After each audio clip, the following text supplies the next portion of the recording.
The transport shuttle rattled hard enough to make me question every career choice that had led me to this moment. I clutched the armrest, watching the black expanse outside the viewport shimmer as we approached orbital habitat Varelion, one of the newest mixed-species stations in the galactic belt. It was massive, an enormous ring rotating between two stabilizer pylons, glowing faint blue with shield light. I'd seen pictures, vids, even a recruitment hologram. None of them prepared me for its scale. "This your first contract off-world?" a voice asked. I turned and saw the pilot glancing back. She was human but augmented, silver-rimmed irises and skin with a faint metallic sheen. She smirked when I didn't answer fast enough. "Relax," she said. "Varelion tends to spook newcomers." I straightened. "A little. Don't worry.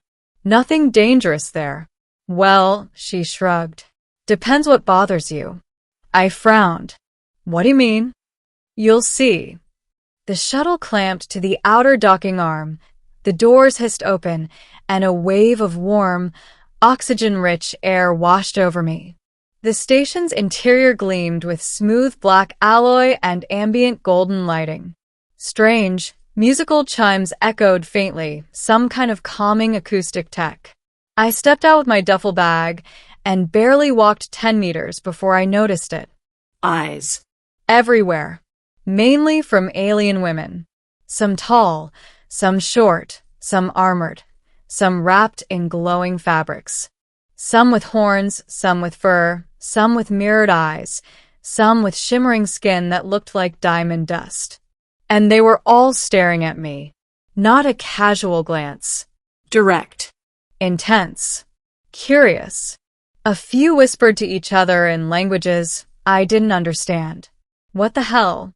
I tugged my collar awkwardly and kept walking. Chapter 1. First Impressions. My new employer, the Station Environmental Maintenance Corps, had promised the station was understaffed and needed human technicians experienced in atmosphere processors and hydroponics. That was me, Elias Ward, former Moon Colony maintenance tech, current broke wanderer. I followed glowing floor guides until I reached the admin office. A tall insectoid woman with translucent wings tapped at a console. She turned toward me, her compound eyes reflecting the room like dozens of perfect mirrors. "Name?" she asked, her voice like chiming bells. "Elias Ward. New tech." She scanned her console. "Assigned to Habitat Sector 12. Manager will arrive shortly." As I waited, a shadow loomed behind me. I turned and nearly stepped back. She was enormous. At least 7 feet tall, deep violet skin, silver hair like flowing wires, and eyes glowing faint cerulean. Her body armor fit her form tightly, segmented in a graceful, almost ceremonial style. She blinked slowly at me. "You are the human," she said. "Not a question." "Yes." She leaned down slightly, her glowing eyes narrowing. "HN." Then she simply turned and walked away. I stared after her, baffled. The insectoid woman fluttered her wings. That was Captain Drava. She rarely examines newcomers. You must have caught her interest. Interest? Why? Her wings buzzed in amusement. Many species on this station find humans aesthetically unusual. Before I could ask what that meant, a much shorter alien woman, bright orange skin, big eyes, hair resembling flickering fire, bounded in and waved at me. "You must be Elias." "I'm your manager, Fire Eye," she said, beaming. "Follow me and I'll show you your quarters." She grabbed my arm without hesitation and practically dragged me out of the office. "What's with everyone staring at me?" I asked once we were down a hallway. Fire Eye blinked up at me. "Oh, is it making you uncomfortable? I can ask them to stare less." "That's not an answer." She giggled. "Human features are rare here. Many species like the symmetry. And your eyes. And your hair. And your shoulders. Okay. She laughed again. Don't worry. None of them will bother you. Much. Much? Wonderful. Chapter 2, Training Day. My first shift introduced me to the main atmospheric recycler, a colossal multi-chamber tower stretching through 3 decks. FireEye showed me control panels, chemical regulators, filtration modules, pretty standard tech. But anytime we passed someone, the pattern repeated. Alien women stopped what they were doing. Turned. Stared. One even approached and circled me, inspecting me like I was some rare art piece. FireEye swatted her away. Not for touching. He's new. Sorry, the woman said, shimmering pink and looking more amused than sorry. My face must have been red. Is it always like this? I asked. For you? Probably. FireEye said cheerfully. You're very exotic. I'm what now? Exotic, she repeated, as if this were obvious. Humans rarely visit the belt. Most aliens here have never seen one in person, and many female species evaluate attractiveness differently. So I was some kind of interstellar curiosity? Great. Still, the work kept me busy.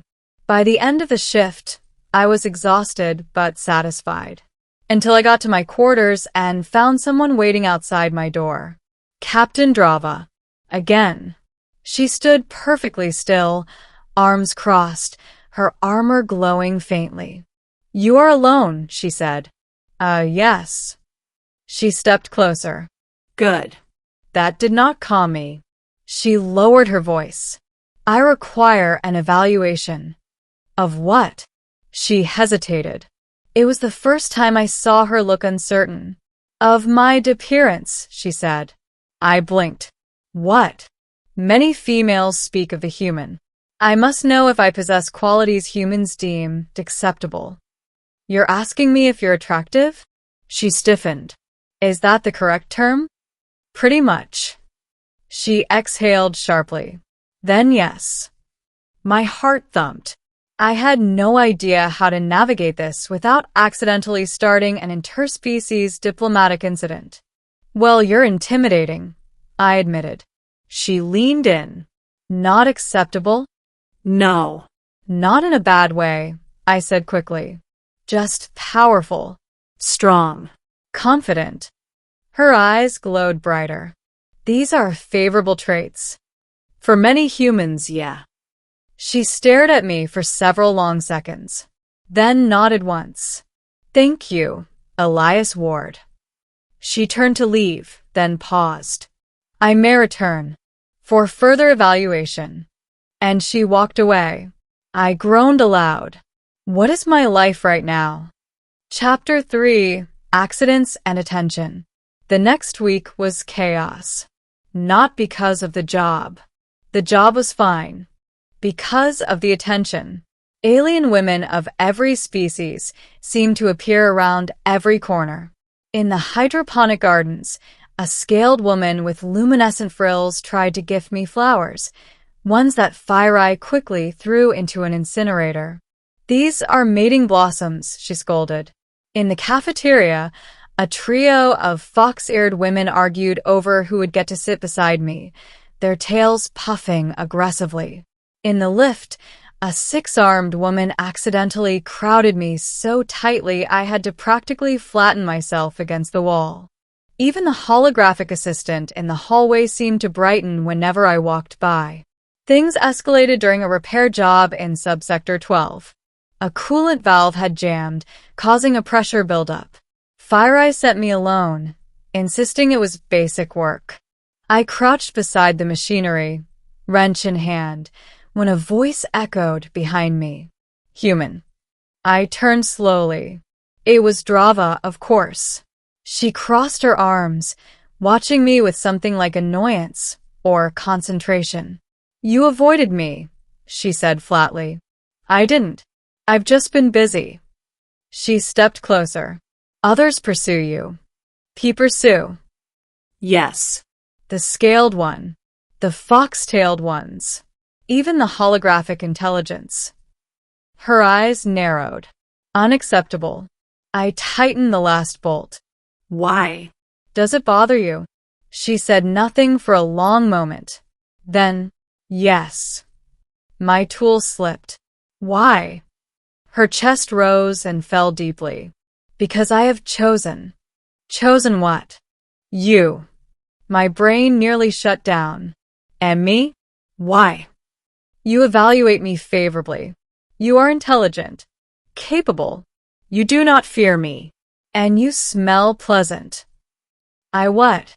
She ignored my panic, stepping so close her armor brushed my shirt.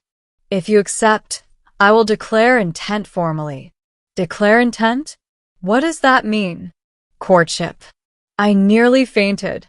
Captain, I said carefully, you're very impressive, but... Before I could finish, the coolant valve behind me exploded with a blast of freezing mist. Drava reacted instantly, grabbing me and throwing me behind her as the pipe ruptured. She shielded me with her massive frame, taking the entire icy blast. Are you okay? I yelled. She stumbled, armor cracking. Coolant harmless to humans, toxic to my species. What? Drava? She collapsed. I caught her before she hit the floor. Chapter 4: Recovery and Revelations. The medbay lights were harsh and cold. Drava lay on a stabilization bed, unconscious but stable. Fire-Eye paced nervously beside me. She'll recover, Fire-Eye said. But that was a heavy dose. You saved her. No. She saved me. Fire-Eye gave me a small smile. She must like you a lot. Fire-Eye, why do they all like me? I'm just a maintenance tech. Fire-Eye hopped onto a nearby stool. Her flame-like hair flickered gently. Elias, many species here evolved with different senses. They perceive health, symmetry, pheromone balance, and emotional resonance differently than humans. Okay. Humans rank unusually high in several of those traits. Especially you. Me. Why me? You're calm, non-aggressive, and your face has balanced features. Humans usually hide emotions, which many find mysterious. And your scent, don't say it, is extremely appealing. I drag my hands down my face. So, I'm space handsome. Very, she said simply. I paced in circles, overwhelmed. But I didn't ask for any of this. No one thinks you did. But Drava, Fire-Eye bit her lip. She's the most respected commander on the station. If she declared intent for you, others will back off. She saved me by nearly killing herself. That's normal for her species. Protection is a sign of commitment. My chest tightened. Guilt swirled with something else. Admiration? Affection? I wasn't sure yet. 2 hours later, Drava woke. Her eyes opened slowly, glowing faintly. You are unharmed, she whispered. You nearly died, I said softly. She frowned. An acceptable outcome. No, it isn't. She tried to sit up. I gently pushed her back. Drava, why me? Really? Her gaze softened, a terrifyingly beautiful expression. My people value strength, but not only physical strength. You work hard. You show respect. You listen. You speak honestly. She paused. And you looked at me without fear. No one does that. I swallowed. So, what happens now? She reached out and took my hand gently, surprisingly gently for someone so powerful. What happens, she said, depends on your answer. Chapter 5: The Choice. Drava was discharged from medbay 2 days later. Word had spread across the station, fast. Everywhere I went, conversations hushed, eyes followed, whispers trailed behind me. When Drava appeared at my quarters again, fully recovered and dressed not in armor but in soft, ceremonial fabrics, my breath caught. I must ask again, she said. Elias Ward, do you accept my intent? I hesitated, not because I feared her, but because I feared what accepting would mean. Drava, if I say yes, what then? We would begin formal partnership trials. I would protect you. You would advise me. We would share meals. Time. Decisions. And eventually she paused. A bond. A relationship. Yes. And if I say no? She looked down, an expression I'd never imagined seeing on her. Then I will withdraw and trouble you no further. Silence settled between us. I thought of everything. Her courage, her honesty, her terrifying softness beneath all the strength. I stepped forward. I don't know what the future looks like, I admitted, but I want to try. Her eyes widened just slightly, then glowed brighter than I'd ever seen. She exhaled, something like relief and happiness mixing into a quiet tremor. Then I shall declare it, she whispered. Before I could ask what that meant, she swept me up, literally lifting me easily off the ground. Drava. It is tradition, she said, carrying me down the hall. Please don't declare anything while holding me like a sack of rice. She ignored me. The corridor opened into a grand hall filled with officers, engineers, civilians, dozens of species. Drava raised me slightly higher. I declare intent. The hall erupted into cheers, chimes, and approving growls. I covered my face with both hands. This was my life now. Ending, Chapter 6, A New Path. Life on Varelion changed overnight. Not because people stopped staring entirely, but because now they stared with respect instead of curiosity. I wasn't just the human.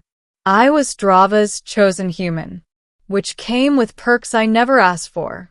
Higher quality meals, an upgraded room, aliens stepping aside in hallways like I was royalty. But the biggest change was Drava herself. She visited my quarters nightly, sometimes to talk, sometimes to sit in comfortable silence, sometimes to ask questions about Earth customs with adorably serious curiosity. One evening, she brought me to the observation deck, a glass dome overlooking the swirling colors of the nebula veil. She stood beside me, her presence warm and solid. You have adjusted well, she said quietly. I'm trying. You do more than try. She brushed her fingers against mine, carefully, as if afraid of being too strong. Elias Ward, she said, I chose you because you saw me not as a commander, but as a person. And I chose you because you're more gentle than anyone realizes, I said. And stronger than you admit. She considered this. Then she smiled. Not the fierce, intimidating expression she wore in battle. A small one. Soft. Real. In that moment, surrounded by the stars, I felt something shift inside me. I had come here looking for a job, a paycheck, a fresh start. I found something impossibly unexpected. A place where I belonged. A people who valued me. And an alien woman who had risked her life without hesitation. I looked up at her. So, what now? She turned toward the nebula. Now, she said, we build something new. I slipped my hand into hers. Together, we watched the stars. And for the first time in my life, I felt like the universe was looking back at me, not with indifference but with possibility. The end.